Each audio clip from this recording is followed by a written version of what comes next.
کیا آپ دن میں بار بار تھکاوٹ اور سستی کا شکار ہو جاتے ہیں اور بس ایسا محسوس ہوتا ہے کہ بس سوتے ہی چلے جائیں؟ پڑھائی اور روزمرہ کے کاموں کے بعد تو ایسا محسوس ہوتا ہے جیسے جان ہی نکل گئی ہو اور کچھ بھی کرنے کو دل نہیں کرتا، حتیٰ کہ اپنے پسندیدہ کام کو کرنے کو بھی دل نہیں کرتا۔ اور یہ ایسی کیفیت ہوتی ہے جب انسان چڑچڑا ہو جاتا ہے، ذہن میں سستی محسوس ہونے لگتی ہے اور جسم کمزور ہونے لگتا ہے اور ایک تھکاوٹ محسوس ہوتی ہے۔ ہو سکتا ہے یہ کسی بیماری کی علامت ہو جو بار بار ہوتی جا رہی ہے۔ اور آخر اس کی وجہ کیا ہے؟ پہلے تو ہمیں چاہیے کہ ہم سب سے زیادہ آرام کریں۔ اگر ہم آرام کریں گے تو ہم تھکاوٹ کے بجائے سکون محسوس کریں گے۔ اور اس سے بھی سب سے زیادہ اہم چیز ہے کہ ہم کیا کھاتے ہیں، ہماری خوراک کیسی ہے۔ آرام کے بعد ہمیں چاہیے کہ ہم اپنے کھانے پہ نظر دوڑائیں کہ آخر ہمارا ڈائٹ پلان کیا ہے۔ اور آپ یقین کریں، اگر ہم اپنے کھانے میں چھوٹی چھوٹی تبدیلیاں لے آئیں گے تو ہماری صحت بالکل ٹھیک ہو جائے گی اور یہ سستی، درد سب کچھ ختم ہو جائے گا۔ اور جب آپ ایسا کریں گے تو آپ کی زندگی بدل جائے گی۔ ایک ماہر نیوٹریشنسٹ کے مطابق اگر ہم اپنے کھانے میں 5 تبدیلیاں لے آتے ہیں تو ہماری زندگی بدل سکتی ہے۔ ان کا کہنا ہے کہ اگر آپ کی خوراک میں تبدیلیاں آ جائیں تو آپ کی زندگی میں کامیابی آ سکتی ہیں۔ اب وہ 5 چیزیں کون سی ہیں، چلیے ان کے بارے میں جانتے ہیں۔ نمبر 1 پر آتا ہے پانی۔ یاد رکھیں کہ آپ کا دماغ 75% سے زیادہ 80% تک پانی سے بنا ہوتا ہے۔ نیشنل انسٹی ٹیوٹ آف ہیلتھ کے مطابق آپ میں جسم کی کمزوری اور تھکاوٹ، سر میں درد صرف پانی کی کمی کی وجہ سے ہے۔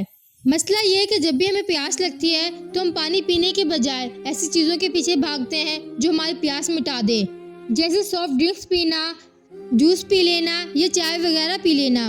اور اگر آپ کا گرمیوں کی وجہ سے زیادہ پسینہ آتا ہے تو آپ کو چاہیے کہ آپ شام کو پانی میں نمک ڈال کر پئیں تاکہ آپ کے جسم میں پانی کی کمی پوری ہو سکے۔ اور اسی کے ساتھ ساتھ دن میں زیادہ سے زیادہ پانی پئیں تاکہ آپ ہائیڈریٹڈ رہ سکیں اور سر درد اور جسم میں تھکاوٹ جیسی بیماریوں سے بچ سکیں۔ اور دوسرے نمبر پر آتا ہے کسی بھی وقت کا کھانا نہ چھوڑیں۔ ہمیں بہت سے لوگ ایسے ہوتے ہیں جو ڈائٹ پلان کے پیچھے بھاگتے ہیں کہ دوپہر کا کھانا چھوڑ دو یا صبح کا کھانا چھوڑ دو یا شام کا کھانا چھوڑ دو۔ مگر یاد رکھیں جب آپ کھانا چھوڑتے ہیں تو آپ کے جسم میں گلوکوز کی مقدار کم ہو جاتی ہے اور آپ کو ایسا محسوس ہوتا ہے جیسے آپ کا جسم خالی ہے۔ یاد رکھیں آپ کے جسم میں گلوکوز کی مقدار نہ زیادہ ہونی چاہیے اور نہ ہی کم ہونی چاہیے، بلکہ متوازن ہونی چاہیے تاکہ آپ کے جسم کو طاقت مل سکے۔ تحقیق کے مطابق معلوم ہوتا ہے کہ جو لوگ صبح کا ناشتہ چھوڑتے ہیں وہ باقی دن میں زیادہ کھاتے ہیں اور ان کی کیلوریز کا انٹیک زیادہ ہو جاتا ہے۔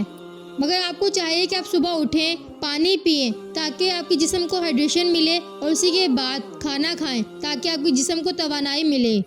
نمبر 3 پر آتا ہے پروٹین۔ پروٹین جسم کے لیے بہت زیادہ ضروری ہے۔ اب سوال یہ آتا ہے کہ ہم پروٹین کیسے حاصل کریں؟ گوشت کھانا پروٹین کا سب سے اہم ذریعہ ہے، لیکن اسی کے ساتھ دالیں، اناج کھا لینا، دودھ پی لینا یہ بھی پروٹین کے باعث بنتا ہے، اسے ہم پروٹین حاصل کرتے ہیں۔ پروٹین ہمارے جسم کو تعمیر اور مرمت کرنے کے لیے بہت ضروری ہے۔ نمبر 4 پر آتا ہے طاقتور سنیکس کا استعمال کرنا۔ آپ کو چاہیے کہ روزمرہ کے کام کرتے وقت، کھیلتے وقت، پڑھائی کرتے وقت کچھ سنیکس ایسے اپنے پاس رکھیں جس کو آپ انٹیک کر سکیں۔ وہ سنیکس فروٹس ہو سکتے ہیں جیسے کیلا کھا لینا، سیب کھا لینا یا کوئی بھی فروٹ لے لینا، یا اس کے علاوہ خشک میوہ جات مطلب ڈرائی فروٹس کھا لینا، بادام، پستے، اخروٹ وغیرہ کھا لینا۔ یہ ہمارے جسم میں توانائی کو پیدا کریں گے اور تھکاوٹ کو دور کریں گے۔ 5ویں نمبر پر آتا ہے سفید روٹی سے بچاؤ کرنا۔